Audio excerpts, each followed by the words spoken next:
오늘 이 밤에 말씀을 나누기 전에 제가 좀 전에 기도로 선포했던 로마서 14장 7, 8, 9절 이 말씀이 우리 안에 잘 레마로 새겨지면 좋겠습니다. 우리 중에 누구든지 자기를 위해서 사는 자가 있다 없다?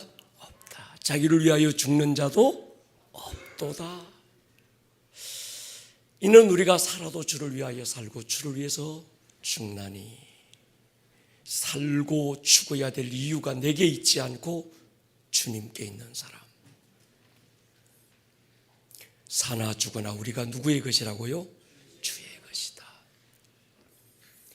우리가 사나 죽으나 주의 것이 되게 하기 위해서 그리스도께서 죽었다가 다시 살아나셔서 모든 산자야 저와 여러분들의 주님이 되신 줄로 믿습니까?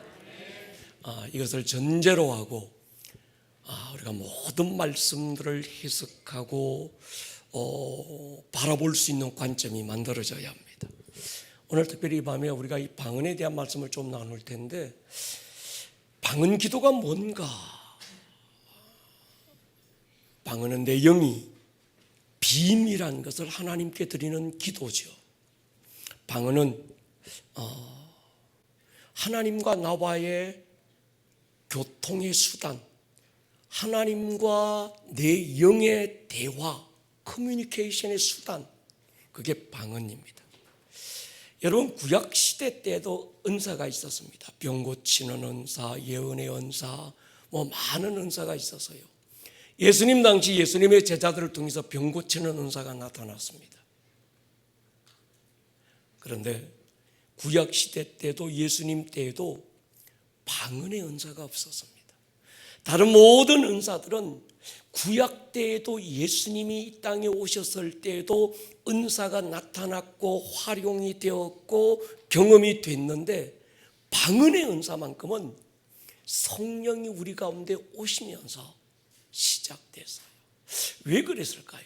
왜 구약시대 때는 방언의 은사가 나타나지 않았을까요? 왜 예수님 당시 예수님이 살아계실 때 방언의 은사가 없었을까요? 다른 모든 은사는 나타났는데 왜 방언의 은사만 성령이 오시면서 나타났을까요? 이유는 한 가지입니다. 구약시대 때 그때는 우리의 영의 상태가 죽은 상태인 거예요. 동의하십니까? 그때는 내 영이 죽은 상태예요.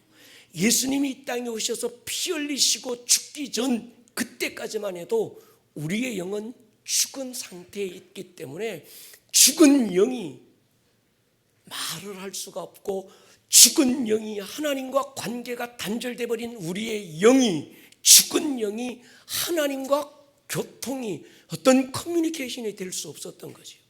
그래서 다른 모든 은사는 구약시대에 나타났지만 방언만큼은 죽은 나의 영이 살아야 되고 하나님과 관계가 단절됐던 우리의 영적 상태가 회복돼야 방언이 나오는 거죠. 성령의 나타나심으로 시작된 모든 은사는 우리에게 유익이 됩니다. 예수님도 요한복음 16장에 보면 내가 실상을 말하노니 보혜사 성령이 너희에게 오시는 것이 유익이다. 바울도 고린도서 12장에서 성령의 나타나심은 우리에게 유익이다 라고 말했는데, 오늘 어떤 교단, 어떤 신학에서는, 어떤 목회자는 방언에 대해서 상당히 부정적입니다.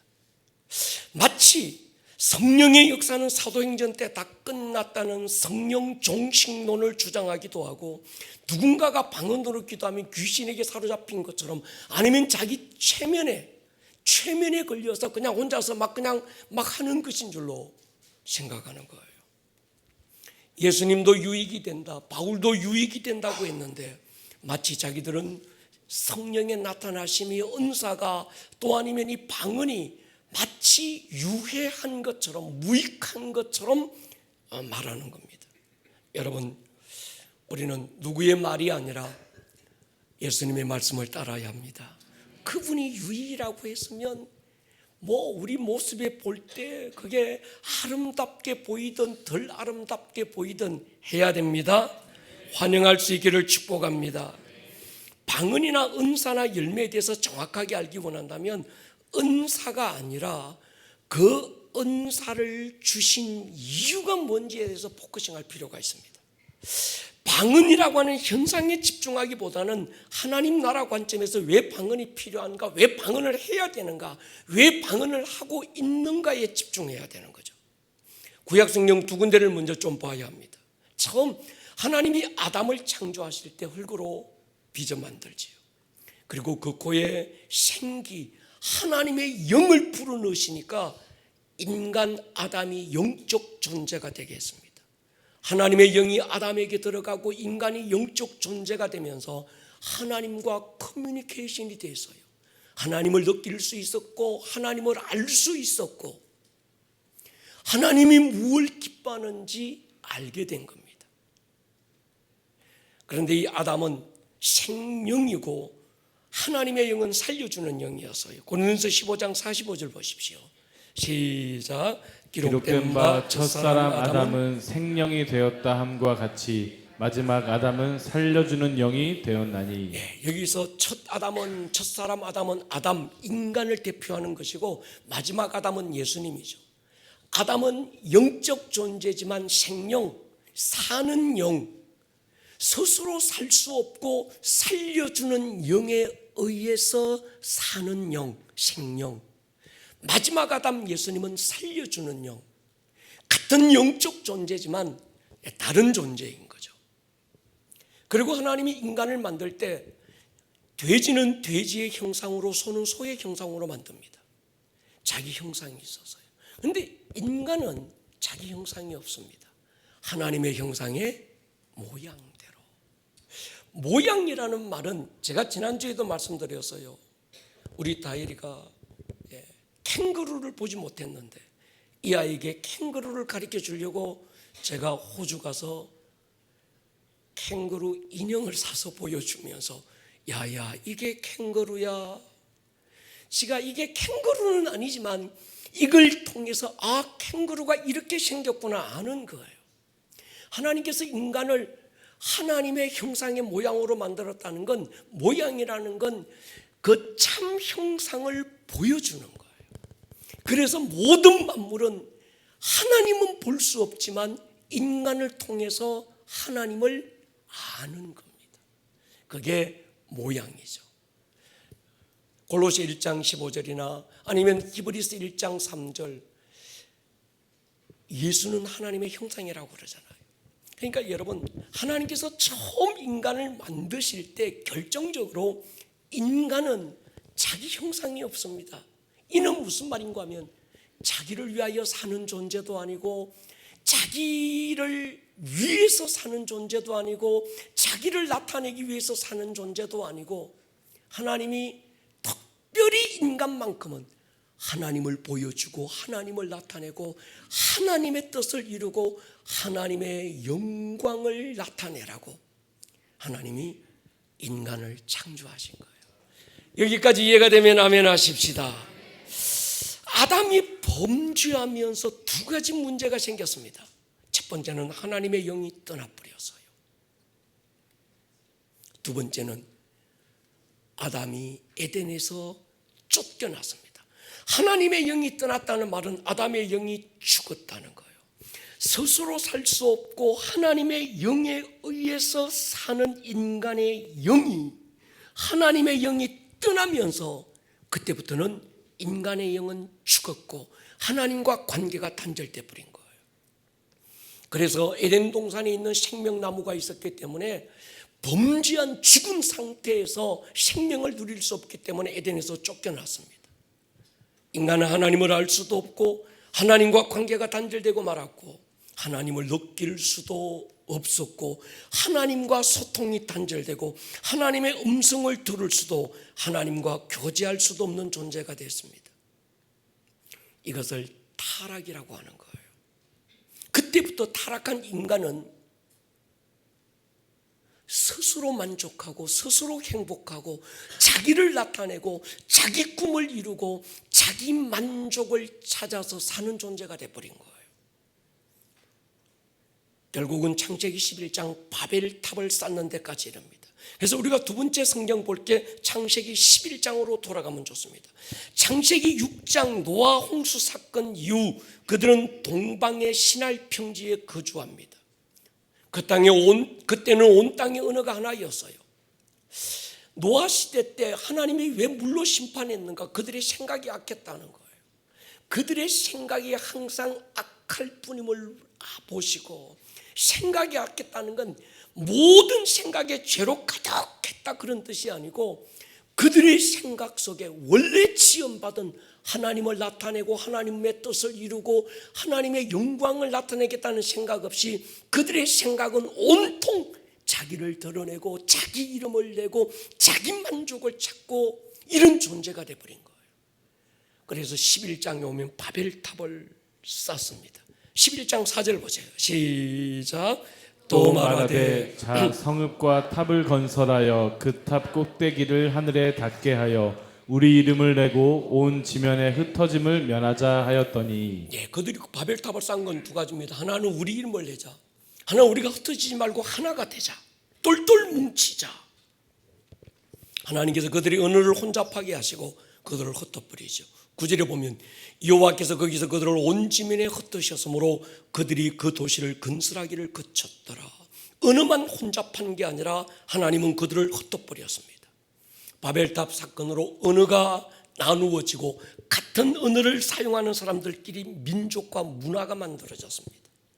중요한 것은 그럼에도 불구하고 하나님은 인간을 포기하지 않으셨다. 아멘입니까?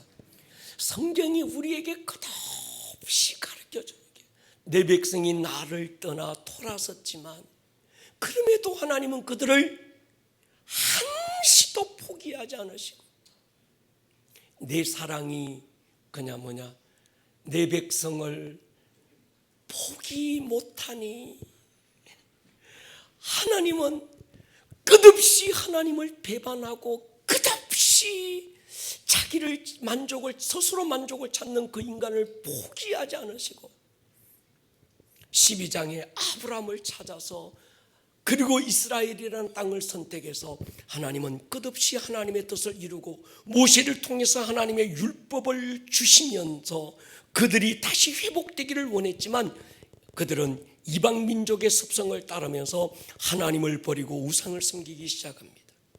하나님은 또 하나의 열심으로 선지자를 보내서 그들이 하나님께 돌아오라 외쳤지만 그들은 귀를 털어막고 하나님을 떠난 거예요. 마지막 하나님의 한수, 포기할 수 없었던 하나님의 마지막 히든 카드가 예수님이었습니다.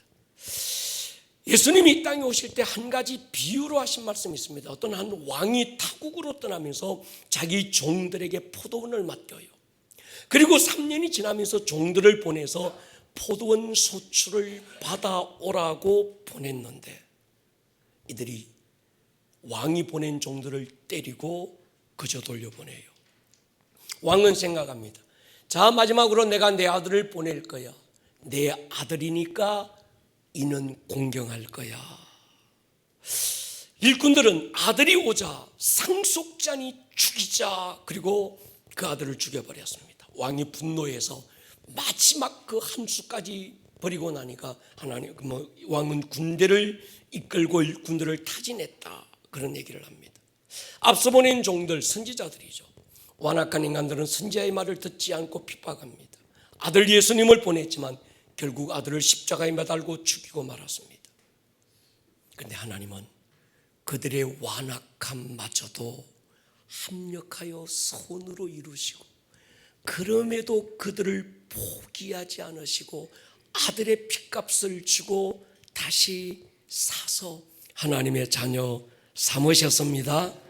이것이 십자가의 복음이죠. 여러분, 우리가 복음을 두 가지로 나누어서 생각할 필요가 있습니다. 하나는 우리 입장에서의 복음, 인간의 입장에서 하나님이 예수님을 보내신 이유, 십자가를 져야 됐던 이유가 뭔가, 또 하나는 하나님 입장에서 그 아들을 보내셨던 이유, 아들을 십자가에 매단 이유가 무언가?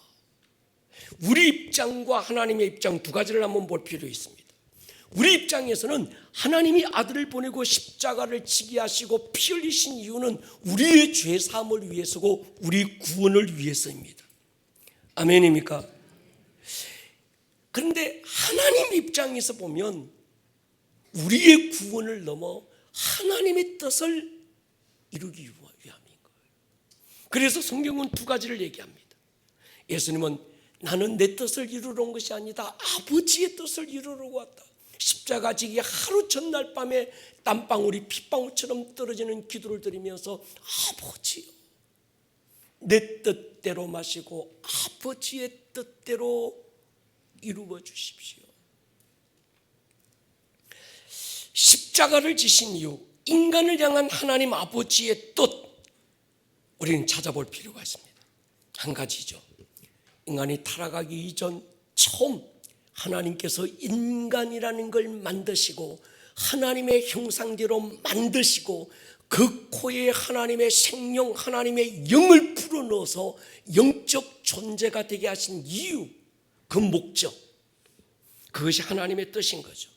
그럼에도 불구하고 이들이 타락하고 자기 이름을 내고 자기 만족을 찾지만 하나님은 이들을 포기하지 않으시고 끝까지 선지자를 보내서 마지막에는 아들 예수님을 희생시키면서까지 이들을 다시 회복시키신 이유, 그건 처음 우리가 보았던 인간이 타락하기 이전 하나님께서 하나님의 형상의 모양대로 만드실 때 계획하셨던 그 뜻을 하나님은 이루기 위함이신 거예요.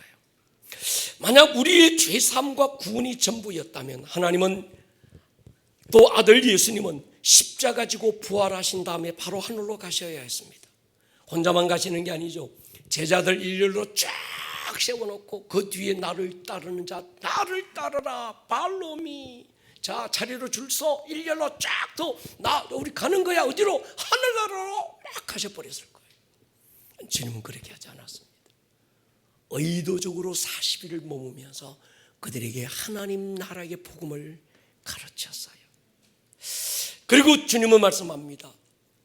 내가 가면 끝난 거야 이렇게 말씀하지 않으시고 내가 가면 새로운 역사가 일어날 거야. 누구를 보내실 거야? 성령을 보내실 거야. 너희는 예루살렘을 떠나지 말고 성령을 기다리라. 이 말은 뭔가 하면 구원 그 이상의 또 다른 목적이 있다는 거예요. 우리는 우리 구원에만 포커싱해서 구원을 넘지 못했습니다.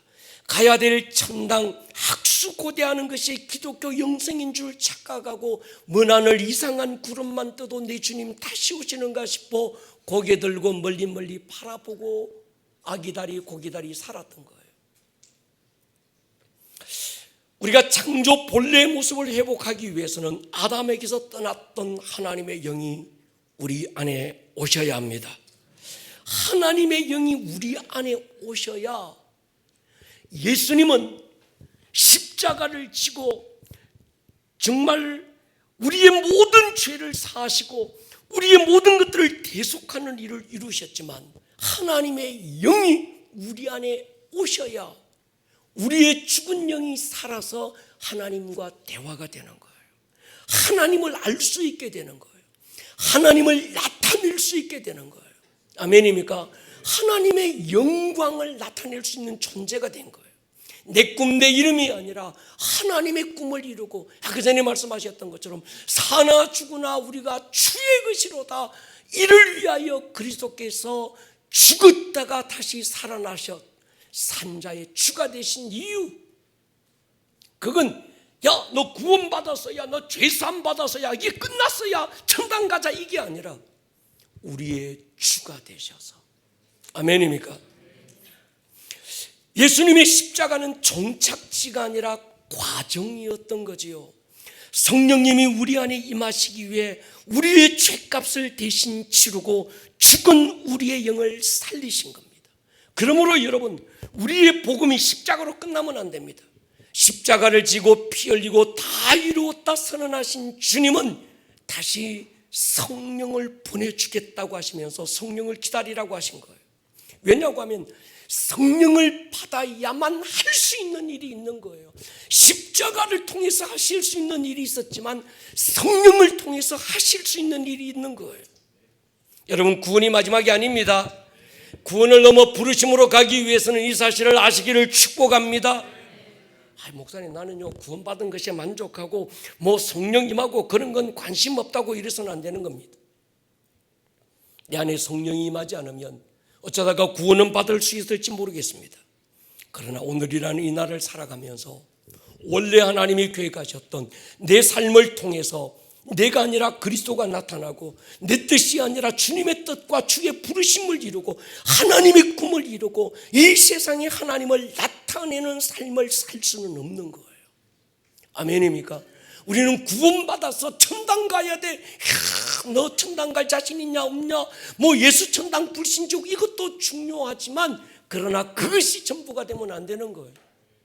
오늘 내 삶의 현장에서 첫 아담이 하나님의 영이 그에게 임하면서 하나님과 교제가 되고 하나님과 친밀함을 누리고 하나님 그분을 나타내고 하나님의 행복으로 행복한 그 삶을 우리가 오늘 살아내기 위해서는 나 구원받았어, 나 예수 십자가 믿어 이것으로 끝나면 안 됩니다.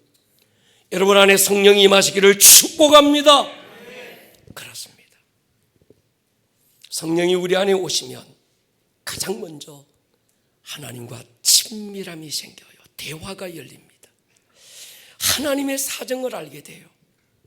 바벨탑을 통해서 하나님을 대적하면서 민족이 나누어지고 언어가 혼잡했던 것에서 하나님의 영이 우리 안에 오시면서 흩어졌던 만민이 한 주 안에서 한 아버지 안에서 할렐루야 하나가 되는 거예요. 그리고 언어가 통일이 되기 시작합니다. 그것을 우리는 방언이라고 하는 거예요. 제가 러시아 연해주에 가서 막 집회하고 손을 얹는데 러시아 사람들이 막 방언이 터지더라고요. 나는 그 사람들이 러시아 말 하는 줄 알았어요. 방언 터지면. 근데 나처럼 똑같이 랄랄라 하고 있더라고요. 유럽에 가서 막 안수하고 기도했는데 그 사람들도 방언 터졌어. 근데 그들의 나라의 말을 하는 게 아니라 그들 역시 내가 하는 방언과 그런 방언을 하고 있더라고요.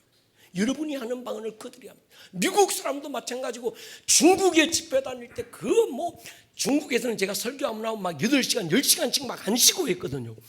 손 얹고 나면 막 이 사람들 방언 터지면 다 랄랄랄라 떼떼떼 하고 있어요. 중국말로 방언할 줄 알았죠? 아니었어요. 여러분, 한 성령 안에서 우리와 같은 언어로 방언을 했습니다.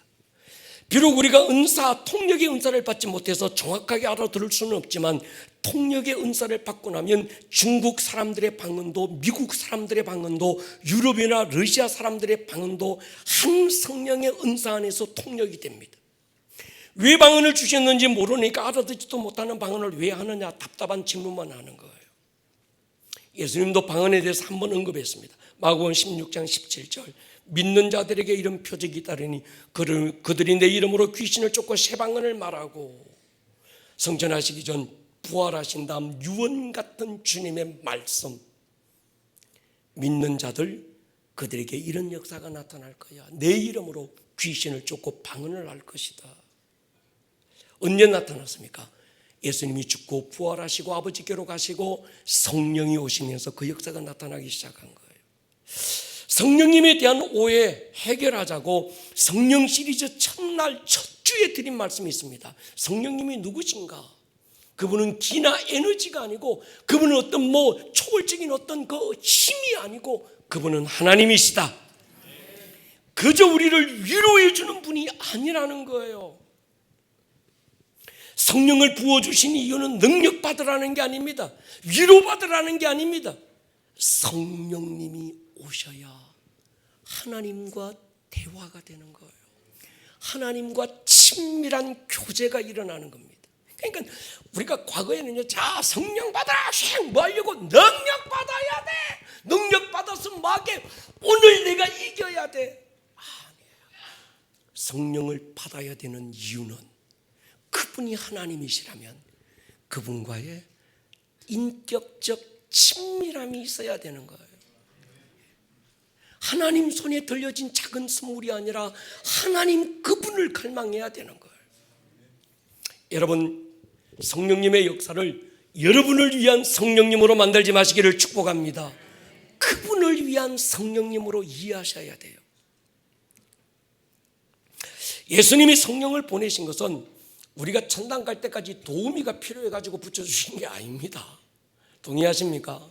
사람들이 자꾸 착각하는 거예요. 아, 예수님, 야, 너 구원받았지? 야, 구원받은 자에게는 도움이 하나 좀은 필요해야.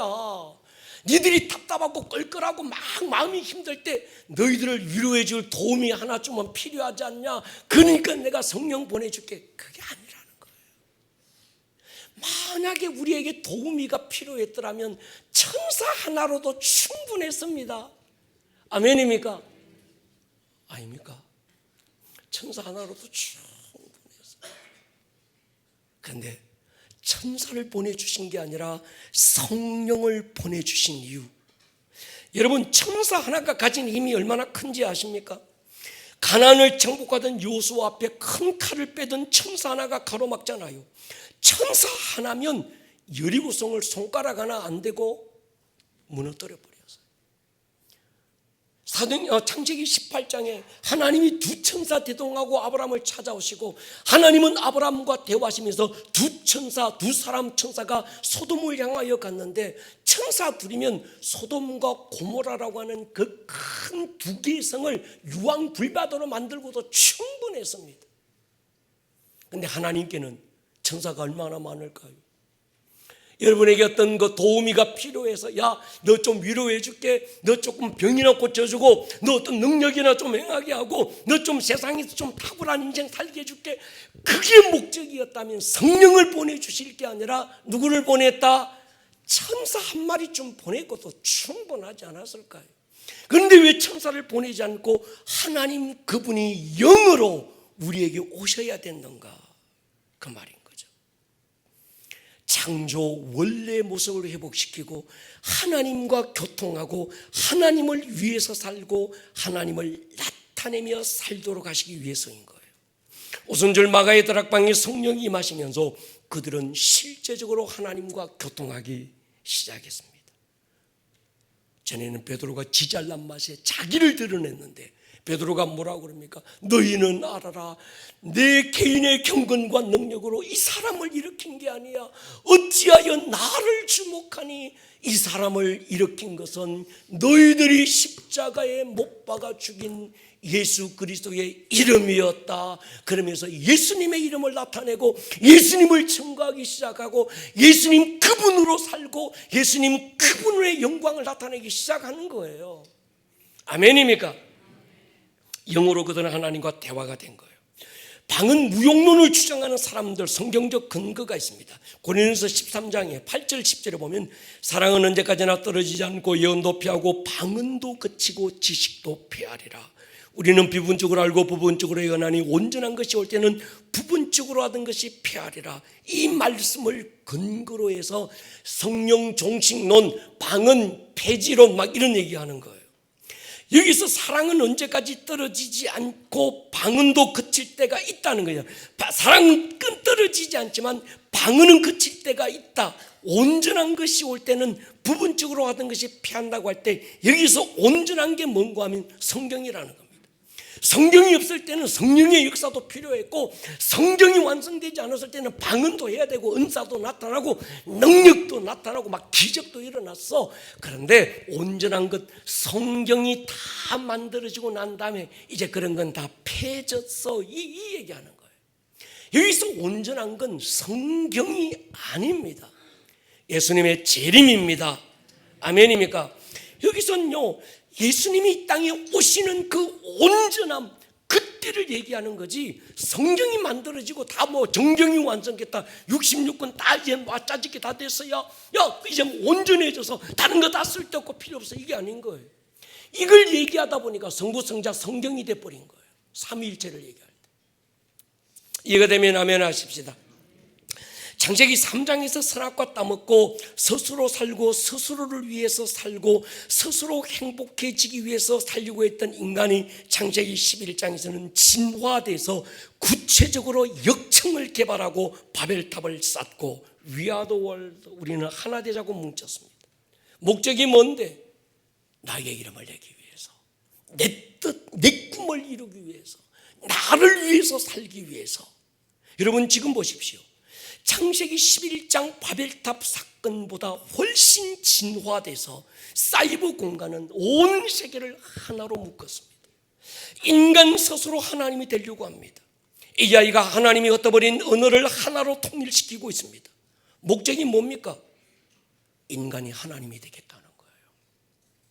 과학이라는 학문을 통해서, 문화를 통해서 인간은 자신이 신이 되려고 하고 있고 오직 자기를 위해서 살려고 파락을 하는 겁니다.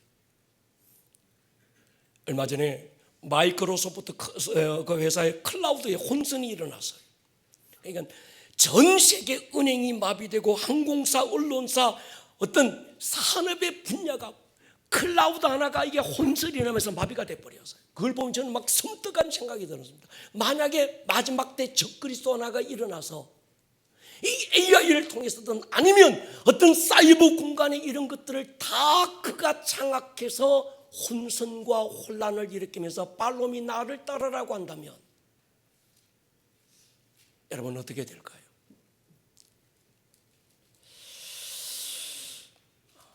전 세계를 하나로 통합한 어느 적그리스도가 나타나면 이 세상이 어떻게 흘러갈지가 보였습니다. 며칠 전에 그러더만요. 미국의 어느 그 스포츠계는 야단이더라고요. 그러니까 자기가 생물학적으로는 여잔데 자기가 남자래. 그래서 스포츠계에 간 거예요. 난 여자야. 이래서 100m 달리기 하는데 여자들 대표팀이 들어가서 얘가 1등해서 모든 수영부터 시작해가지고 모든 스포츠계는 누가 1등하는가 하면 트랜스젠더 했던 어떤 그 남자들이 원래는 남자인데 지가 여자라고 하면서 여자팀에 들어가서 다 1등 이 사람들이 다 싹쓸이 하는 거예요. 그런데도 누구 하나가 이걸 거부하거나 가로막을 방법이 없는 거예요. 여러분, 바벨탑은 지금보다 더 어마어마한 극치로 진화하려고 달려갈 겁니다. 요즘 걱정이 생겨서요. 우리 애들이 나만큼 세상을 살게 될 그때는 세상이 어떻게 될까? 아마 그때는 주님 모시고도 남을 것 같아. 우리 기다려 보십시다. 할렐루야. 이때 깨어있는 교회에 하나님의 사람들이 일어나야 합니다. 하나님의 군대로 일어나야 합니다. 무엇을 들고요? 본래의 복음의 목적을 들고. 야, 구원받아서 야 천당 야 그저 오늘을 사는 건 우리는 구원 티켓 이미 땄어. 그러니까 오늘 우리에게 필요한 건 그때 갈 때까지 하나님은 나를 지지해 주시고 도와주셔야 되니까 우리 기도 빡시게 하는 거야. 뭐 하려고? 복 달라고. 주야 복 주세요 복 주세요. 하나님 이용하면서 막 주야 이름 부르면서 그렇게 살 어떤 그 정도의 복음 가지고는 오늘 이 시대를 못 이긴다는 거예요. 아멘입니까? 오늘 우리 교회 안에서 선포되는 복음의 패러다임을 좀 바꿔보자. 관점을 바꿔보자. 이젠 우리가 아니라 그분 입장에서 복음을 재정리해보자. 자꾸 알아듣지도 못하는 여러분들의 어떤 이 관점을 바꾸려고 목사가 발악을 하고 몸부림을 치는 이유가 있습니다. 이게 바꾸어지지 않으면 맨날 구원 티켓 한 장 손에 들고 적당한 헌신에 가며 이 헌신의 대가로 복 달라고 소리치고 이것으로 인생 끝나는 거예요. 자기도 달라지지 않고 세상도 달라지지 않고. 우리 바꿔보십시다. 바알에게 무릎 꿇지 않은 7천의 용사가 일어날 때가 지금인 줄 믿습니다. 우리 교회가 바로 그 교회입니다. 성령으로 충만하기를 바랍니다. 우리는 더 많은 방언을 해야 합니다. 세상은 사이버라는 바벨탑을 쌓아서 하나님을 대적할 때 우리는 하늘의 은으로 이겨내야 되고 성령의 생기 일으켜서 죽은 영혼을 살려내야 합니다. 근데 이 문제는 교회 안에 있어요. 신학이라는 미명으로 하나님을 대적하는 무리들이 있는 거예요. 방언은 귀신들이 하는 짓이다. 성령 충만한 캐캐묵은 덜 떨어진 신앙처럼 매도하고 있는 겁니다. 여러분 느헤미야 때 보십시오.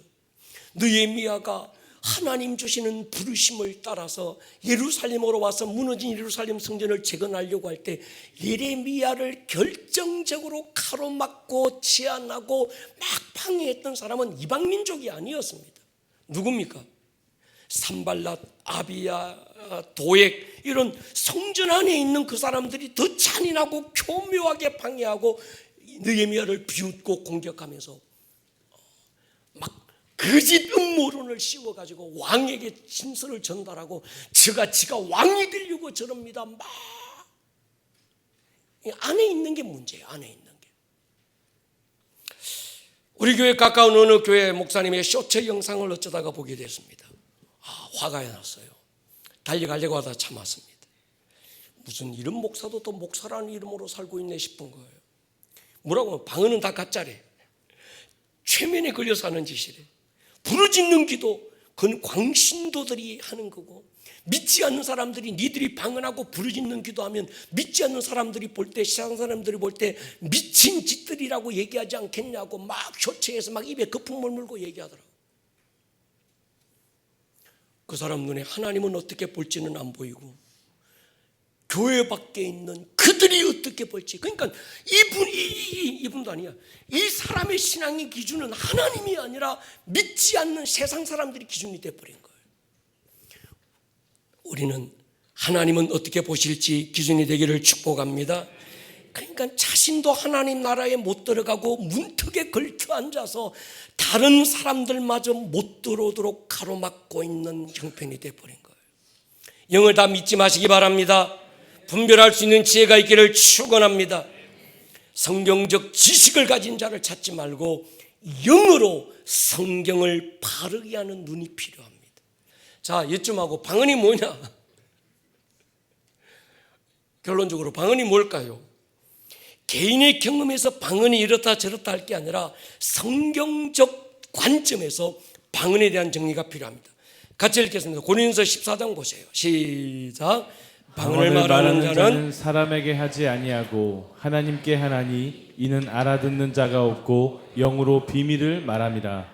그러나 예언하는 자는 사람에게 말하여 덕을 세우며 권면하며 위로하는 것이요 방언을 말하는 자는 자기의 덕을 세우고 예언하는 자는 교회의 덕을 세우나니 나는 너희가 다 방언 말하기를 원하나 특별히 예언하기를 원하노라. 만일 방언을 말하는 자가 통역하여 교회의 덕을 세우지 아니하면 예언하는 자만 못하니라. 이게 방언과 예언 많은 은사가 있는데 특별히 교회 안에 방언의 은사와 예언의 은사 이 두 가지를 바울은 정리하고 있습니다. 방언의 대상이 누구냐? 방언은 사람에게 하는 게 아니다. 맞습니까? 동의하십니까? 누구에게 하는 것입니까? 두 번째, 하나님께 안 띄워주네요. 하는 것이다. 방송실 잘 쫓아오고 있습니까? 방언은 첫 번째, 하나님, 사람에게 하는 것이 아니다. 누구에게 하는 것이다? 하나님께. 사람은 알아듣는다, 못 알아듣는다? 못 알아듣는다. 방언하는 자신까지도 모른다. 네 번째, 방언은 그의 영이 비밀을 말하는 것이다. 비밀, 아직 나타나지 않은 앞으로 일어날 일에 대한 것을 말하는 겁니다. 다섯 번째, 방언은 개인의 덕을 세운다. 여섯 번째, 바울은 우리가 방언 말하기를 원한다. 14장 18절 보십시오. 내가 너희 모든 사람보다 방언을 더 말함으로 하나님께 감사한다. 바울은 아마 내가 볼 때 110 하루 1시간 방언 기도가 아니라 하루에 막 5시간, 8시간씩 막 방언했을 것 같아요. 여러분 방언 많이 하시기 바랍니다. 일곱 번째, 자신이 더 많은 방언을 하고 있다는 것에 대해서 감사하는 거예요. 14장 14절 15절 내가 만일 방언으로 기도하면 방언은 뭐다? 내 영의 기도다. 나에게 영이 기도하는 것이다. 여러분 영은 시공간을 초월합니다. 영의 세계는 시제가 없습니다. 과거, 현재, 미래가 없어요. 영의 세계는 과거도 미래도 다 현재입니다. 정리하면 방언이 뭔가? 방언은 외국어가 아닙니다. 방언은 나의 영이 기도하는 거예요. 영의 세계는 미국도 일본도 중국도 없습니다. 우리 육의 세계니까 미국이 있고, 육의 세계니까 영어가 있고, 육의 세계니까 일본도 중국도 있고 그들의 언어가 있지만, 영의 세계는 중국도 없고 미국도 없는 걸 인정하십니까? 영의 세계의 언어는 영어도 없고 중국어도 없어요. 얼마나 좋아요. 그래서 우리는 제2외국어로 방언을 하고 있습니다. 아멘입니까? 여러분 보십시오. 저는 경험이 없어 모르는데 어떤 분이 아프리카에 선교하러 갔다가 오지에 들어가서 그 부족의 언어를 전혀 모르는 상태에서 그들에게 복음은 전해야 되겠고 도대체 뭐라고 해야 될지 몰라서 방언했대요. 근데 그 사람들이 그걸 알아듣더래요. 그리고 무릎 꿇고 예수님을 영접했다는 간증을 들었습니다. 제가 좀 의문점이 생겨서요. 물론 성령님이 하신다면 얼마든지 가능한 일입니다. 만약에 이분이 그들에게 복음을 전할 때 그분은 그냥 방언으로 기도했는데 그분의 방언이 그들의 부족 언어였을까? 라는 문제였어요. 여러분 어떻게 생각하십니까? 아니면 이분은 그냥 자기도 못 알아듣는 방언을 했을 뿐인데 듣는 사람들에게 성령님이 임하면서 그들에게 통변의 은사를 열어주신 것일까? 그래서 그들의 언어로 듣게 하신 것일까? 이걸 사도행전 2장에 가면 같은 사건이 나오는데 오순절 사건에 보십시오. 제자들에게 120명에게 성령이 임하면서 그들이 방언합니다. 그리고 그들이 자기들끼리만 방언한 게 아니라 달려나가서 사람들 약 14개국이 모여있는 그 사람들 앞에 가서 막 방언을 했어요. 사도행전 2장 6절 8절 보십시오. 시작. 이 소리가 나매 큰 무리가 모여 각각 자기의 방언으로 제자들이 말하는 것을 듣고 소동하여 다 놀라 신기하게 여겨 이르되 보라 이 말하는 사람들이 다 갈릴리 사람이 아니냐 우리 각 사람이 난 곳 방언으로 듣게 되는 것이 어찌 됨이냐. 9절 11절 우리는 바데인 메데인 엘라민 메소포타미아 유대 갑바도기아 본도 아시아 부르기아 밤벨리아 애굽 및 구레네 가까운 리비아 여러 지방에 사는 사람들과 로마로부터 온 나그네 곧 유대인과 유대교에 들어온 사람들과 그레데인 아라비아인들이라 우리가 다 우리의 각 언어로 하나님의 큰 일을 말함을 듣는다. 두 가지 같아요. 제자들이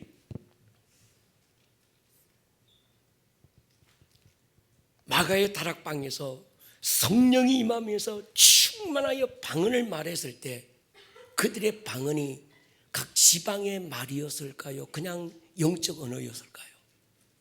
영적인 언어였을 거예요. 여기서 보십시오.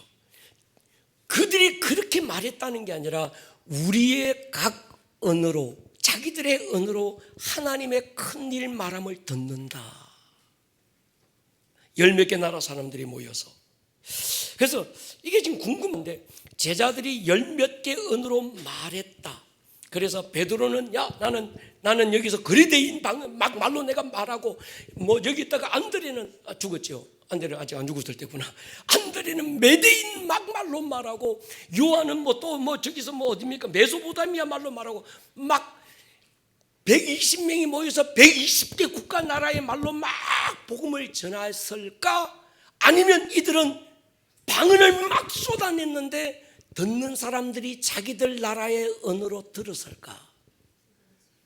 성경은 자세하게 기록되어 있지 않지만 제가 볼 때 그들은 방언을 했는데 그냥 마가의 다락방에서 했던 방언을 그냥 막 했을 뿐인데 각 나라의 사람들이 베드로가 똑같이 방언한 거예요.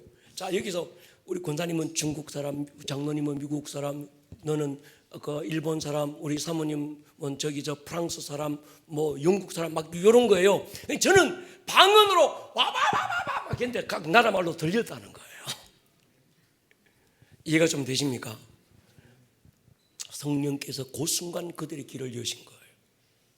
여러분 어떤 분들이 간증을 들어보면 치유사역 가다가 어떤 아픈 분을 위해서 기도할 때 자기 몸이 동일하게 아프대요.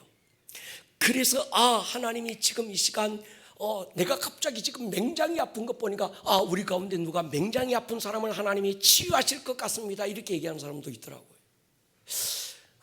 어떤 사람 막 암으로 막 위암이 걸려서 위가 아파서 죽을 것 같은데 내가 그 사람 위해서 기도했는데 그 사람의 위암이 아픈 게 내게 전이가 돼서 막 내가 아픈 것 보니까 성령님께서 지금 이 시간 저 사람의 위암을 고치셨다고. 이런 것일까요? 그런 감정을 제가 많이 들었던 거예요. 여러분 보세요. 하나님, 성령님은 인격인 줄 믿습니까? 그분은 인격이세요. 그분의 성품이 뭡니까? 누가 자식이 떡을 달라는데 돌을 주고 생선을 달라는데 뱀을 줄 자가 있겠느냐? 아멘입니까? 그런데 하나님이, 내가 예를 들어서 우리 집사님 아픈 걸로 해서 내가 기도해 줬는데 고쳐주면 되는데 나를 똑같이 아프게 만들어가지고 고쳐줄 수가 있겠냐는 거예요. 정말 그런 하나님이겠냐는 거예요. 좋은 거 주시는 분이. 성경에 어디 예수님이 중풍병자 고쳐줄 때 내가 갑자기 중풍병에 걸려서 보니까 중풍병자를 치유하겠다 뭐 이런 게 없잖아요. 아멘입니까? 만약 그런 것 같으면 난 치유사역 안 할 것 같아요. 만약에 내 자식이 있는데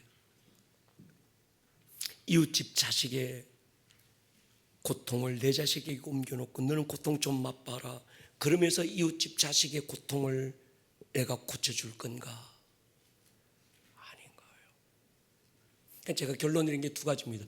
만약 성령님이 하셨다면 뭐 그럴 수도 있겠지만 또 하나, 예를 들어서 이런 게 있습니다. 제가 위에서 막 기도해 주는데 지금 이분이 아픈 병이 그냥 단순하게 아픈 게 아니라 영적인 문제가 있어서 그냥 아닌데 그렇다 칩시다. 아프다는 거예요. 근데 내가 손 얹고, 여러분 안수를 아무나 하면 안 된다 그러잖아요. 내가 영적으로 충만하지 않은 상태에서 머리에 손 얹고 기도하면 그 사람에게 있던 어둠의 영이 내게 들어와서 내게 아픈 것일까? 두 가지 중에 하나인 것 같아요. 뭐 선택은 여러분들이 하세요. 여러분들이 하시면서 하나님 내게도 치유의 은사를 주시되 나도 남들 위해서 기도할 때 남들이 아픈 거 나도 똑같이 한번 아파 보고 치유하게 해주십시오. 그렇게 믿을 일은 그렇게 하시고. 근데 저는 지금까지 수많은 귀신들을 쫓고 수많은 아픈 사람들을 위해서 기도했지만 내가 아프다든지 그런 역사가 없었어요. 근데 그런 건 있습니다. 축사하다 보면 이게 어둠이 확 내게 들어오는 경우가 있어요. 옛날에 혼난 경험이 있습니다. 자, 여러분 보십시오. 통변에 대한 오해도 있습니다. 방언 통변의 은사가 있습니다.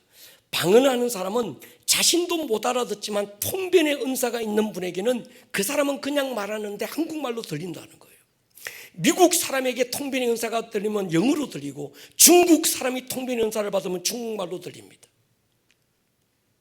그래서 방언하는 분들은 통변의 은사를 받으면 굉장히 유익할 수 있습니다. 고린도서 14장 보십시오. 내가 만일 방언으로 기도하면 나에게 영이 기도하거니와 내 마음은 열매를 맺지 못한다. 어떻게 할까? 영으로 기도하고 마음으로 기도하고 영으로 찬송하고 마음으로 찬송할 두 가지가 있는 겁니다. 마음의 기도와 영의 기도, 마음의 찬양과 영의 찬양 두 가지가 있습니다. 마음의 기도, 혼적 기도를 말해요. 내 지정의가 인식하고 구하는 기도. 우리가 일반적으로 입으로 하는 기도는 마음의 기도입니다. 마음으로 기도하다 보면 내 마음속에 내가 한참 마음으로 기도했는데 기도 다 끝난 것 같아. 내가 오늘 기도할 때 그래, 아름다운 꿈의 교회를 기도해야지. 주야 우리 교회 성령 충만하게 해주시고 모든 성도들 가정마다 성령으로 덮여버리게 해주시고 오늘도 성령님 그들의 걸음을 정하시고 이끌어주시고 막 기도하다 보면 기도 다 끝났어. 그 다음에 난 뭐하는 거예요? 방언으로 기도하는 거예요. 영어로 기도하는 거예요. 또 방언으로 한참 기도하다 보면 또 어떤 기도 제목이 생각나면 또 마음으로 기도하는 겁니다. 그런데 방언으로 기도하다 보면 내 마음에 생각이 나는 게 있어요. 어떤 사람들은 이걸 방언 통변이라고 또 오해합니다. 여러분 그건 통변이 아닙니다. 아시겠습니까? 지금 여러분들이 방언할 때 여러분들의 생각 속에 마음에 어떤 지금 나는 막 방언으로 막 기도하는데 갑자기 최정원 집사님 생각이 나서 우리 최정원 집사님이 좀 몸이 아프댔는데 어떡하지 하나님 내 마음속으로는 또 하나님 우리 최정원 집사님 몸이 아픈 거 고쳐주세요. 지금 내가 방언으로 막 기도하는 게 최정원 집사 고쳐달라고 기도하는 것하고는 다르다 이 말이에요. 이해가 됐지요? 그냥 내 방언은 내 영이 기도하는 거고 마음의 차원과는 다른 얘기예요. 그걸 통변이라고 착각하지 마세요. 또 굿시어라 다른 데서 유튜브 듣고 또 그걸 또 방언 통변이라고 착각하는 사람들이 있습니다. 성경 그러지 않습니다. 내가 마음으로 기도하고 또 영으로 기도한다. 그때 내 마음으로 하는 기도는 열매를 맺지 못한다는 겁니다. 그때는 방언으로 기도하다가 갑자기 생각나면 하나님 장은희 군사님이 지난주 갑자기 배가 아파서 예배를 못 나오셨는데 하나님 고쳐주십시오. 막 방언을 기도하다가 생각나면 우리 장은희 군사님에서 또 기도를 멈추고 하나님 가셔서 만져주십시오. 가셔서 주님 오장육부를 치유해 주십시오. 또 마음으로 또 기도하면 돼. 아시겠죠? 그래서 마음으로 기도했다가 영어로 기도했다 마음으로 기도했다 영어로 기도했다가 근데 정말로 방언 통변의 은사를 받고 여러분 통변은 보십시오. 나의 혼이 성령님 안에 들어가서 성령님 그분으로부터 나오는 것들이 내 마음에 전달이 될 때 그게 통변이 됩니다. 그러기 위해서는요, 여러분들 마음속에 방언으로 기도하다가 마음속에 막 이런저런 또 다른 생각이 나거든.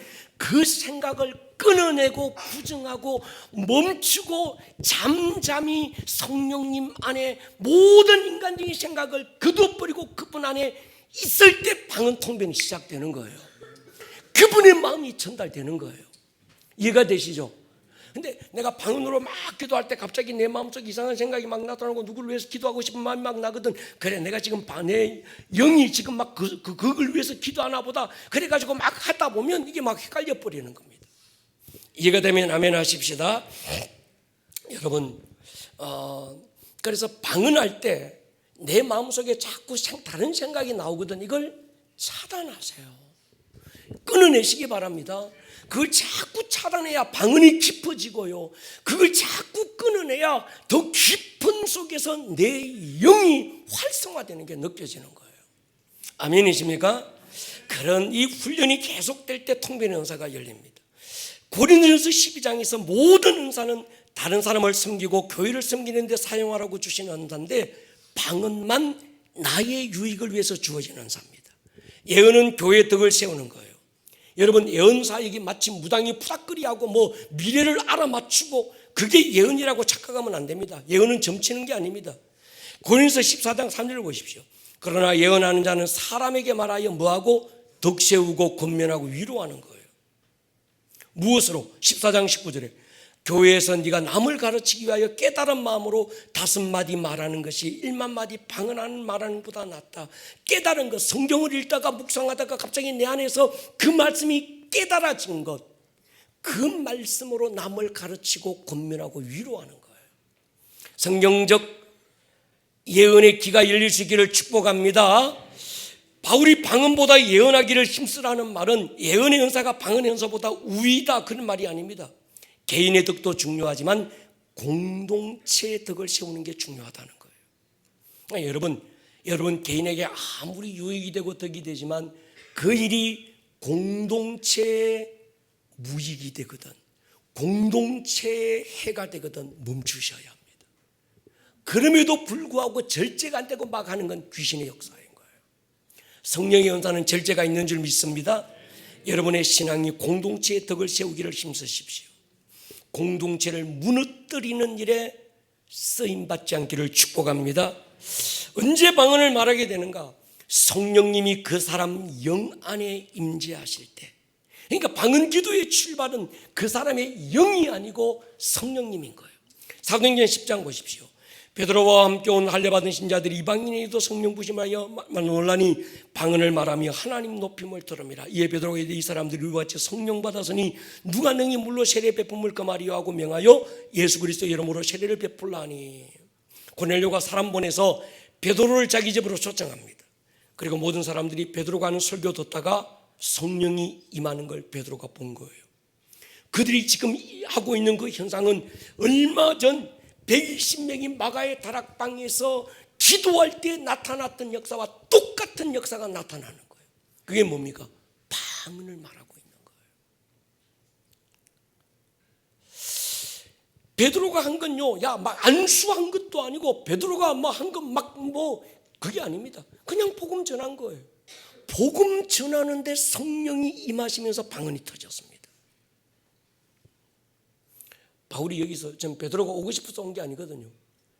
이방인 집에 가는 게 굉장히 눈치 보여서 비밀리에 안 가려고 안 들고 땡깡 부리다가 하나님이 막 이 환상을 보여주시면서 보자기 환상 보여주시면서 마지못해서 그래도 혹시나 누가 또 보는 사람이 있을까 봐 숨죽여 가면서 살살 얘기했는데 성령이 임해버린 거예요. 여러분, 사도행전 19장 보십시오. 바울이 그들에게 안수하며 성령이 그들에게 임하심으로 방언도 예언도 하니 12사람쯤 됐다. 그들이 12명이 모여서 예배드리고 있을 때 바울이 가서 믿을 때 성령 받았냐? 못 받았는데 모릅니다. 네, 성령 받고 그들이 방언을 하게 되는 거죠. 사도행전 2장 4절 보십시오. 그들이 다 성령 충만함을 받고 성령이 말하게 하심을 따라 다른 언어들로 말하기를 시작했다. 성령 충만을 받고, 그러니까 여러분, 방언은 성령님이 나의 영과 더불어서, 나의 영이 성령님과 더불어서 성령님 안에서 하나님의 기쁘신 뜻을 알고 기도하는 거예요. 그러니까 여러분, 방언 시작할 때 반드시 성령으로부터 시작됩니다.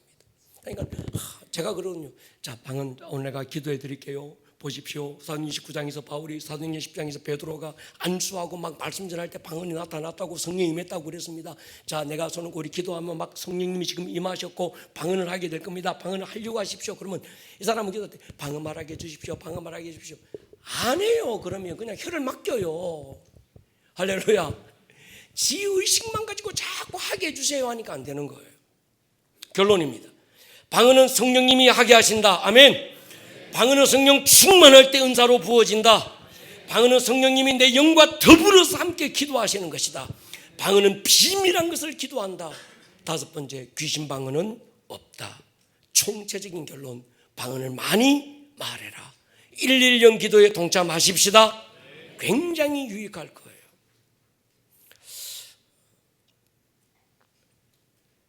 한 시간 방언에 집중하면요, 제 경험인데 우리 안에 가라앉아 있던 상처와 썸뿌리들, 어둠의 영들이 드러나기 시작할 거예요. 난 한 시간 집중적으로 방언했는데도 내 안에 썸뿌리가 안 드러났어요. 귀신이 안 드러났어요. 문제가 있어요.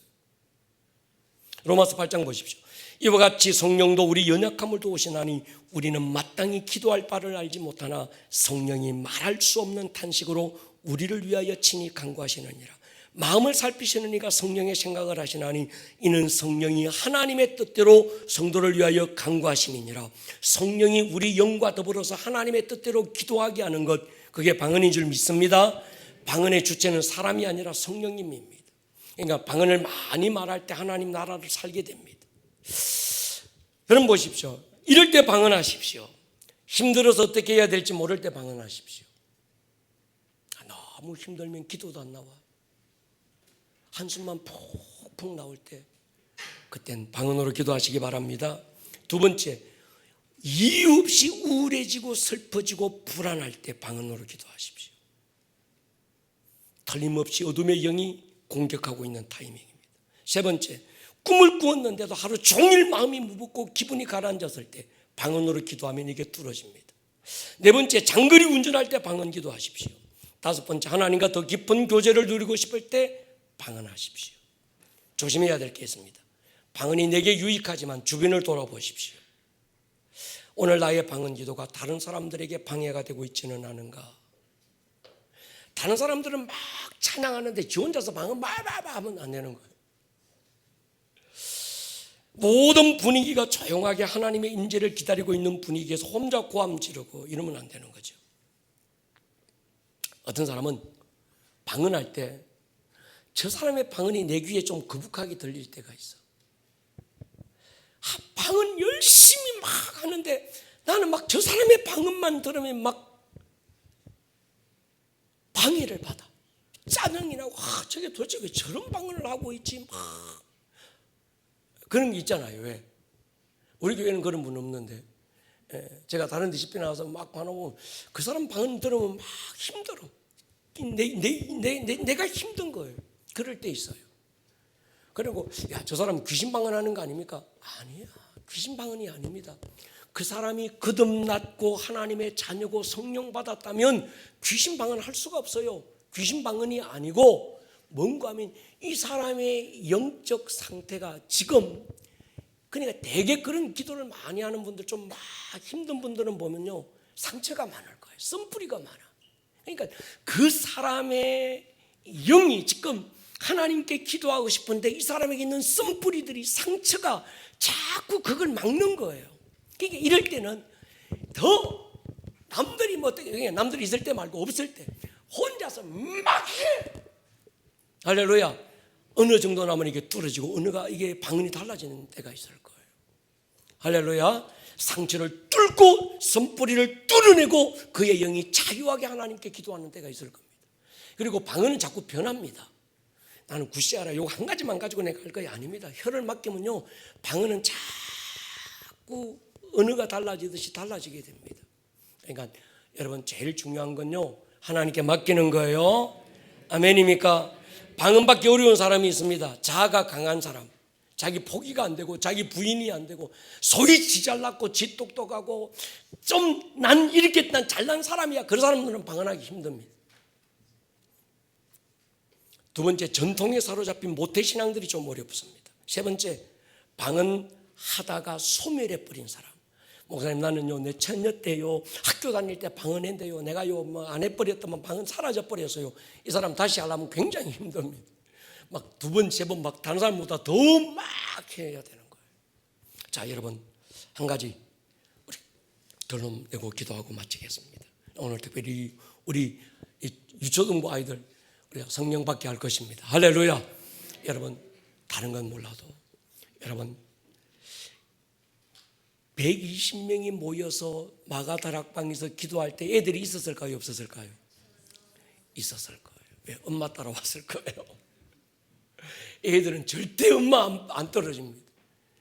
숫자에는 120명에 포함되지 않았을 수도 있겠지만 그들 중에 아이들이 틀림없이 있었을 거고, 그 공간에 있었다면 그 아이들도 성령 받았을까요? 안 받았을까요? 받았을 거예요. 그 아이들이 방언했을까요? 안 했을까요? 했을 거예요. 할렐루야. 어른들이나 애들이나 몸이 다르지요. 나이도 먹은 거지요. 아이들의 영이나 어른들의 영이나 영은 똑같은 거예요. 아멘입니까? 오늘 이 밤에 성령님 강하게 갈망하시고 성령님께서 여러분들의 영으로 더불어서 기도하는 기도가 열리기를 축복합니다. 그래서 원래 하나님과의 커뮤니케이션이, 영적 커뮤니케이션이 이루어지기를 축복합니다. 머리를 숙여 보십시다.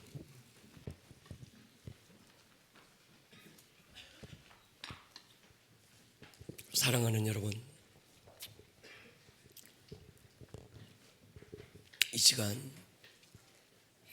우리 함께 찬양하다가 저는 방언이 터질 줄로 믿습니다. 우리 함께 기도할 때 여러분들의 혀가 꼬이고 입이 돌아가고 성령이 말하게 하심을 따라 말할 수 없는 탄식으로 여러분들의 영과 더불어서 기도하시는 하나님의 그 놀라운 역사가 경험될 줄로 믿습니다. 혀를 맡겨보세요. 이런 건 안 됩니다. 자, 할렐루야 할렐루야 할렐루야 따라해라 그래가지고 방언하고, 여러분 그건요 방언했어도요 이 사람은 늘 문에 살고 나는 따라하다가 방언 받아서, 그러니까 늘 자기 방언을 자기가 자꾸 제안하는 거예요. 그러니까 그런 식으로 말고 여러분들의 혀를 맡기시기를 축복합니다. 성령께서 여러분들의 영으로 더불어, 여러분들은 예수 그리스도를 믿고 죽은 영이 살아났음을 믿습니까? 이젠 방언할 수 있는 조건과 환경이 열려버린 거예요. 동의하십니까? 여러분의 영은 살았습니다. 방언할 수 있는 길이 열렸습니다. 하나님과 교제가 이루어질 수 있습니다. 주님, 오늘 이 밤에 나의 영이 주와 교통하기 원합니다. 아멘. 나의 영이 주님과 커뮤니케이션 하기를 원합니다. 아멘. 나의 영이 성령님 안에서 비밀한 것을 기도하기를 소원합니다. 아멘. 나의 영을 깨워주세요. 나의 영을 흔들어 주세요. 아멘. 주여 한번 부르고 기도합니다. 주여. 오늘 들었던 이 말씀이 듣는 말씀에서 끝나지 않고 여러분들의 삶에 살아내는 말씀으로 생명력 있는 말씀이 될 수 있기를 주님의 이름으로 다시 한번 축복합니다.